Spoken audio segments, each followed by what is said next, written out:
आप सभी को नमस्कार। मैं उत्कर्ष नाटकर का आप सभी का स्वागत करता हूं साईं बाबा इन्फोटेक चैनल में। हीट का पार्ट सेकंड हमको पढ़ना है यहाँ पे, ठीक है।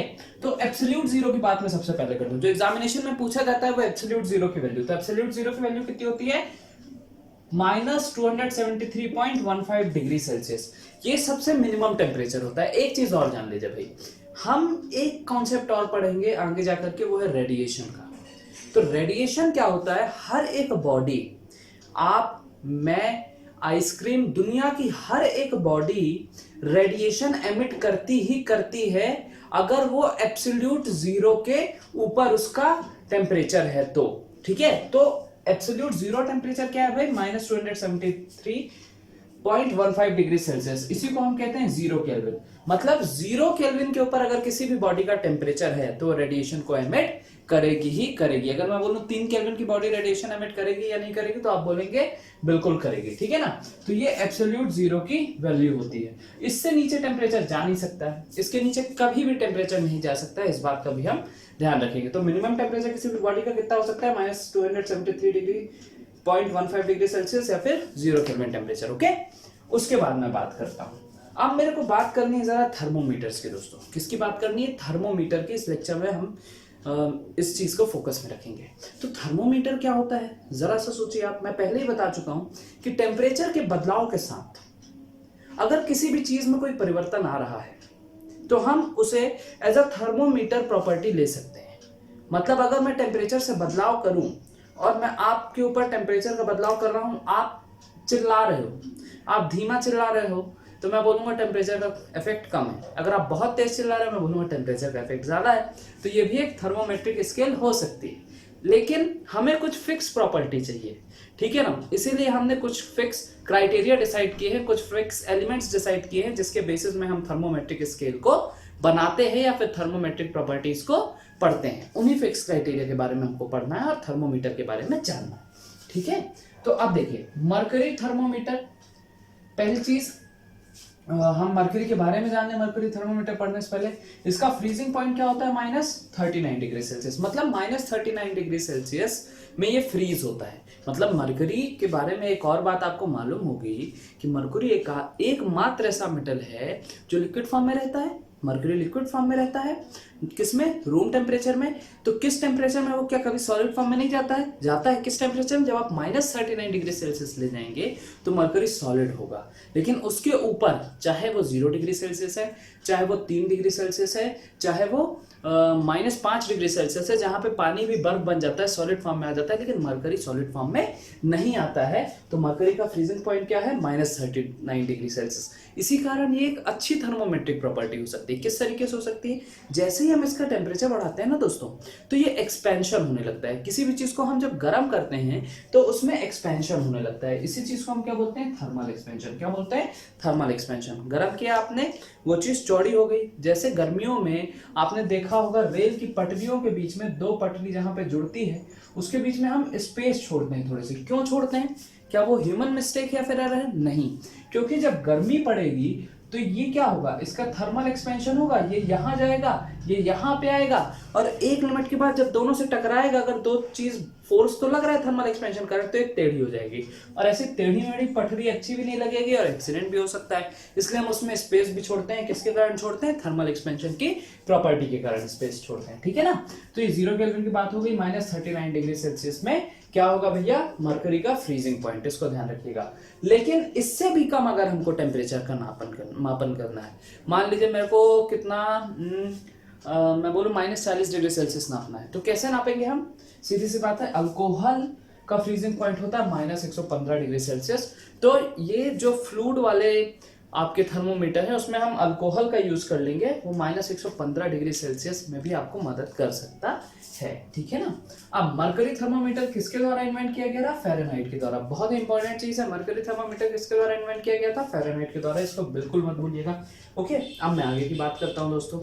अब मैं थर्मोमीटर की बात करता हूं। तो थर्मोमीटर आपको समझ में आ गया। क्या? थर्मो मतलब हीट और मीटर मतलब नापना, ठीक है। 2 चीजें। और किसके बेसिस में? जो हीट चेंज, टेम्परेचर चेंज होने के कारण जो जो प्रॉपर्टीज चेंज होती हैं, उसके हिसाब से हम अंदाजा लगाते हैं कि टेम्परेचर अब इतना हो गया होगा, टेम्परेचर अब उतना हो गया होगा। इसके थ्रू हमारा कम्युनिकेशन स्ट्रांग हो जाता है, टेक्निकल कम्युनिकेशन, ओके। तो अब मरकरी मरकरी मैंने बताया क्या होता है भैया, एक्सपांशन एक प्रॉपर्टी है, एक्सपांड होती है, तो यहाँ पे एक्सपांशन के थ्रू थर्मल एक्सपांशन प्रॉपर्टी का इस्तेमाल करके हम मरकरी थर्मामीटर का यूज कर सकते हैं। कहाँ से कहाँ तक नापता है ये डेटा याद रखिएगा, -30 डिग्री सेल्सियस से 350 डिग्री सेल्सियस। 39 क्यों नहीं लेते हैं, क्योंकि हम कोई ना कोई सेफ्टी पॉइंट लेकर के चलते हैं, ठीक है ना, सेफ्टी पॉइंट हमेशा लेकर के चलना चाहिए। तो 9 डिग्री सेल्सियस हमने फैक्टर ऑफ सेफ्टी के तौर पे कंसीडर करके रखा हुआ है। तो एक्सपांशन प्रॉपर्टी के थ्रू मरकरी थर्मोमीटर काम करता है। कौन से थर्मोमीटर में आता है, ये फ्लूइड थर्मोमीटर में आता है, ठीक है, यहाँ पे फ्लूइड्स का यूज होता है, या फिर लिक्विड थर्मोमीटर, सॉरी फ्लूइड गलत बोल रहा हूँ, वो गैस भी आ जाएगा, ठीक है, मतलब फ्लूइड में भी आएगा, लिक्विड में भी आएगा। तो लिक्विड थर्मोमीटर कौन सा है, मरकरी थर्मोमीटर। अल्कोहल थर्मोमीटर पानी का भी बना सकते हैं, पर कोई इफेक्टिव नहीं होगा, गलत रीडिंग दे देगा आपको, उतने ज्यादा नहीं। ओके, अब गैस थर्मोमीटर। गैस थर्मोमीटर में हम हाइड्रोजन और नाइट्रोजन दो गैसेस को कंसीडर करते हैं, ठीक है। अब इसमें देखिए 500 डिग्री सेल्सियस तक आप कौन सा टेम्परेचर आप क्या यूज करेंगे, हाइड्रोजन, और 1500 डिग्री सेल्सियस तक आप किसका इस्तेमाल करेंगे, नाइट्रोजन का। 500 तक हाइड्रोजन का, 1500 तक नाइट्रोजन का। Okay, platinum resistance thermometer. Platinum resistance thermometer क्या होता है दोस्तों, हमको मालूम है कि जैसे जैसे हम टेम्परेचर बढ़ाते जाते हैं तो किसी भी इलेक्ट्रिक वायर का रेजिस्टेंस भी चेंज होता जाता है। क्या होता जाता है दोस्त, रेजिस्टेंस भी चेंज होता जाता है। किसके साथ चेंज होता जाता है, जैसे जैसे टेम्परेचर हम बढ़ाते हैं। तो टेम्परेचर के साथ रेजिस्टेंस में कोई ना कोई चेंज आ रहा है, तो क्या ये थर्मोमेट्रिक प्रॉपर्टी बनने के लायक है, बिल्कुल है, क्योंकि चेंजेस आ रहे हैं। तो बस हम कंसीडर कर लेंगे, और जब कंसीडर कर लेंगे इसको तो प्लैटिनम रेजिस्टेंस थर्मोमीटर कहला जाएगा। -200 डिग्री सेल्सियस से 1200 डिग्री सेल्सियस तक इसका इसमें हम टेम्परेचर को नाप सकते हैं, ठीक है। थर्मोकपल। अब थर्मोकपल बहुत ही अच्छी चीज है। अब होता क्या है कि जब हम दो अलग अलग मेटल्स, मान लो मैंने एक आयरन एक गोल्ड ले लिया, एक कॉपर ले लिया, तो सीधी सी बात है, ये बताओ दोनों का टेम्परेचर बढ़ाने में दोनों में इलेक्ट्रॉन की जो वैल्यू है अलग अलग है। जब टेम्परेचर हम बढ़ाएंगे तो इलेक्ट्रॉन का ट्रांसफर भी अलग रेट से होगा।